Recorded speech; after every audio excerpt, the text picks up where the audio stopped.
O jornalismo ele tem sido muito descredibilizado nos últimos anos. É claro que existe uma forte tendência, forças aí que tentam forçar isso, impor novas narrativas. Mas a gente precisa fazer também uma meia-culpa e entender que se chegamos nesse lugar, existe sim, existem alguns erros do jornalismo que fortaleceram, essa coisa de mídia golpista, mídia mente, e muitas vezes isso vem através de erros. E com o crescimento e fortalecimento da internet e das redes sociais, o jornalismo, mesmo que isso já aconteça há alguns anos, o jornalismo ele ainda está se adaptando. Isso muda formas de apuração, isso muda, enfim, como a notícia chega nas pessoas. O jornalismo ele precisa se adaptar. Ele não é a mesma coisa que ele foi no seu início ou que ele foi há algumas décadas, não só o fazer, como o tipo de conteúdo que é produzido precisa mudar. E isso ainda precisa ser aprendido por muita gente. Muitos diretores de jornalismo, por exemplo, ainda são de uma outra época que tem dificuldade,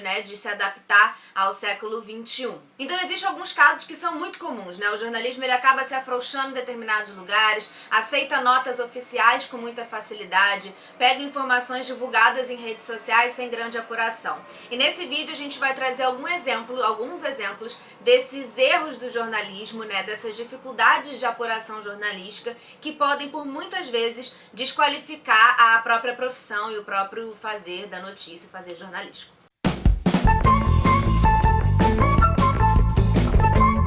Nesse vídeo a gente vai contar alguns casos, alguns exemplos, e aí para fazer toda a produção desse roteiro e a pesquisa, a Clara, que está aqui atrás das câmeras, ela me ajudou bastante com alguns casos que ela lembrava também, porque enfim, são muitos acontecimentos nos últimos tempos, então fica um pouco difícil. A gente deu uma passada por diversos casos que têm direto ou indiretamente alguma relação com esse tema do vídeo. Eu vou começar falando do caso da Cristiane Machiavelli, que ela trabalhou no setor de comunicação da Lava Jato até agosto do ano passado. Em entrevista que foi lançada em outubro no portal da Intercept Brasil, ela fala um pouco de como foi esse período de trabalho lá na Lava Jato, inclusive algumas questões pessoais, como que isso afetou a saúde dela, mas eu vou focar aqui nas questões, claro, do jornalismo. A gente pode dizer muito claramente que a imprensa foi a grande responsável pelo sucesso da Lava Jato, e isso não é uma surpresa. Na verdade, o Sérgio Moro, ele foi atrás um pouco disso. Ele se inspirou na Operação Mãos Limpas, que é uma operação que prendeu centenas de pessoas e mudou o cenário político da Itália. Ele fez trabalhos sobre isso, ele pesquisou bastante isso, e essa claramente foi a intenção dele, foi a inspiração dele quando ele começou a seguir e começou a comandar a Lava Jato. E ele definiu mesmo que sem a imprensa, assim como na Operação Mãos Limpas, a operação morreria nos primeiros meses, como tantas outras antes dela. Então ele defendia, inclusive, vazamentos para a imprensa, como aconteceu nessa operação italiana. Aquela clássica do Silvio, do William Bonner e a Renata, lendo cada trecho da conversa. Lendo cada trecho da conversa vazada para a imprensa, Isso fazia parte do que era a ideia de como eles entendiam a relação e a importância da mídia nesse momento. E nessa entrevista, a Cristiane, ela afirmou que nesse processo da Lava Jato, ela começou a repensar, Ela trabalhava numa igreja metodista em Curitiba, foi chamada na comunicação, foi chamada para trabalhar na comunicação da Lava Jato, basicamente era ela sozinha, e no período de trabalho ela começou a repensar como que eram tratadas as pessoas que estavam sendo condenadas e como que a imprensa tratava tudo isso, Ela conseguiu fazer uma avaliação importante de dentro e ela falou algumas coisas nessa entrevista. E ela fala, ela afirma que houve exageros. Ela diz, era tanto escândalo um atrás do outro que as pessoas não pensavam direito. As coisas eram simplesmente publicadas. E ela diz mais à frente, talvez tenha faltado crítica da imprensa. Era tudo divulgado do jeito que era citado pelos órgãos da operação. A imprensa comprava tudo. Não digo que o trabalho não foi correto, ela se serviu do que tinha de informação. Mas as críticas à operação só vieram de modo contundente nos últimos 2 anos. Antes praticamente não existia. Isso mostra a gravidade de o problema grave que vem acontecendo no jornalismo nos últimos tempos. Na verdade, acho que sempre aconteceu, A Lava Jato, ela só complexificou as coisas. Na história, por muitas vezes, o jornalismo, ele foi responsável por denunciar diversas questões, seja com relação à igreja, seja com relação a governos. E quando um jornalista, um veículo, ou toda uma rede de veículos aceita uma informação dada por um órgão oficial como verdadeira só porque foi dada por um órgão oficial, a gente tem um problema aí. E isso que ela diz, ela ficava chocada, ela enquanto pessoa responsável pela comunicação da Lava Jato, ficava chocada como eles falavam algumas coisas e a imprensa comprava sem questionar. O que seria o óbvio, seria o básico, seria questionar. E ela cita alguns exemplos, como por exemplo uma mulher, que não vou me lembrar agora quem, mas eu vou deixar o link da entrevista aqui pra vocês lerem toda.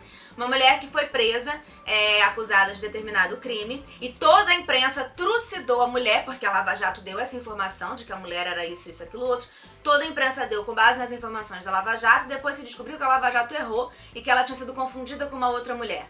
Só que a imprensa não foi apurar nada disso, porque ele foi só seguindo as informações da fonte oficial. A gente tem um problema aqui, a fonte oficial, ela é uma fonte oficial, ela tem que ser ouvida e o que ela diz tem que ser falado. Mas a gente precisa ir além disso. E a Lava Jato, ela foi uma grande responsável por mudar os rumos da política brasileira sem nenhum tipo de questionamento com que essas fontes oficiais davam, e hoje em dia a gente sabe, espero que saiba, que existiam diversos interesses por trás disso. Existe uma dificuldade também, uma questão que eu e a Clara a gente conversou bastante, que é dos jornalistas eles refutarem ou eles logo argumentarem quando informações muito estapafúrdias são ditas. E ultimamente a gente tem tido informações muito estapafúrdias sendo ditas em diversas coletivas, principalmente no Rio de Janeiro e aqui no Rio municipal, estadual e federal. A gente aqui tá bem mal. E muitas coisas são ditas. E quando você tá numa coletiva, por exemplo, ou em outros tipos de entrevista correndo, a pessoa tá fora, tá na rua e vai todo mundo pra cima dele fazer algumas perguntas.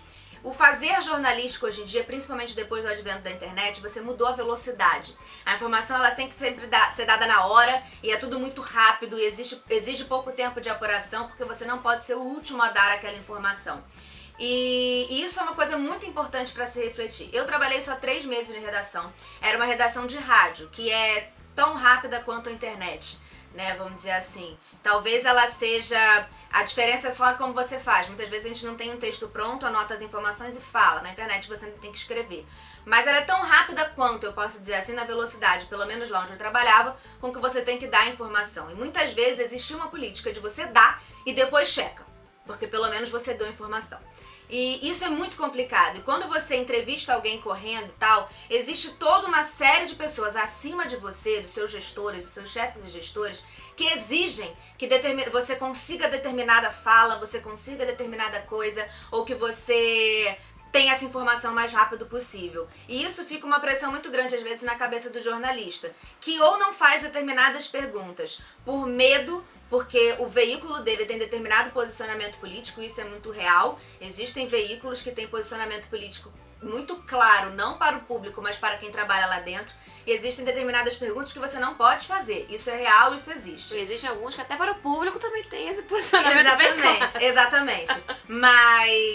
Mas, por outro lado, às vezes a pessoa ela nem pensa em fazer determinadas perguntas porque ela tá tão envolvida naquele desespero de ter o material para entregar que tem coisas que não passam pela cabeça dela. Então eu acho interessante também, existe uma responsabilidade jornalística muito grande, mas jornalistas são pessoas. E a gente tem que entender que são todos também, fazem parte de um mercado de trabalho cada vez mais complicado, né? Ainda mais quando você trabalha com velocidade. Então existem muitas coisas acima da própria sagacidade do jornalista que precisam existir. De qualquer forma, exatamente por essa rapidez que acontece nesses lugares como coletivas ou entrevistas que são dadas na saída de algum evento, perguntas mais aprofundadas, elas não costumam ser feitas, né? É muito difícil você rebater alguma coisa. Isso acontece em programas como o Roda Viva ou entrevistas mais longas como a Globo News faz ou alguns sites fazem. E exatamente por isso, existem alguns políticos hoje em dia que têm dificuldade em lidar com entrevistas mais longas e perguntas que vão tocar em pontos que são muito caros a ele, que eles têm problemas pra falar e tal. Então eles vão focar só nessas entrevistas coletivas e na hora da entrevista só vai dar entrevista pro Danilo Gentili ou pra Luciana Gimenez. E aí a Clara levantou uma questão que é muito interessante sobre essa necessidade de você logo refutar o político, né? A gente tá aqui focado muito em política porque eu acho que é onde essas coisas têm se tornado mais preocupantes. De você falar logo, refutar logo o político aquela informação que ele deu, e por isso o jornalista precisa estar muito bem atualizado, porque depois fica difícil você desmentir certas coisas. A Clara lembrou, por exemplo, do caso de quando o Bolsonaro foi questionado sobre as movimentações financeiras do filho dele, né, o Flávio Bolsonaro. E aí ele se esquivou daquela pergunta e citou o André Siciliano, do PT, que também estava sendo investigado pela COAF, e ele disse que ele falou, ele lembrou, né, do André Siciliano e falou que nada foi feito com relação a isso. E a repórter, na hora, ou o repórter, não sei quem, ele não soube questionar, essa pessoa não soube questionar, refutar isso, ou às vezes não houve nem tempo. Né, foi tudo muito rápido, ele já saiu saindo. E na reportagem foi dito que não, que ele está sendo tão investigado quanto, com a diferença de que Flávio Bolsonaro não só é o filho do presidente da República, como os dois foram eleitos com um discurso muito forte, muito claro do vamos acabar com tudo isso que tá aí, vamos acabar com toda a corrupção, nós não temos nada disso. E o Flávio agora é senador. E o Flávio agora é senador, entendeu? Então, assim, existe uma diferença também na importância. Existe um tratamento diferenciado exatamente porque são situações diferenciadas. E aí ele fez como se fosse só com o Flávio, uma perseguição com ele. E o André é do PT, então esqueceu-se. E aí fica essa narrativa. Na hora de contradizer, não é na mesma medida. Então a gente acabar. Então o cara tá lá perdido mesmo. Flávio Bolsonaro tá sendo perseguido. E acaba ficando isso na cabeça das pessoas. Outro ponto importante que a Clara ajudou a levantar é a diferença entre fake news e barriga. Já teve um vídeo sobre fake news, que eu vou deixar aqui o link pra quem quiser assistir. Mas eu acho importante a gente dividir, porque quem não é da área de jornalismo não vai saber direito, porque são palavras do jornalismo.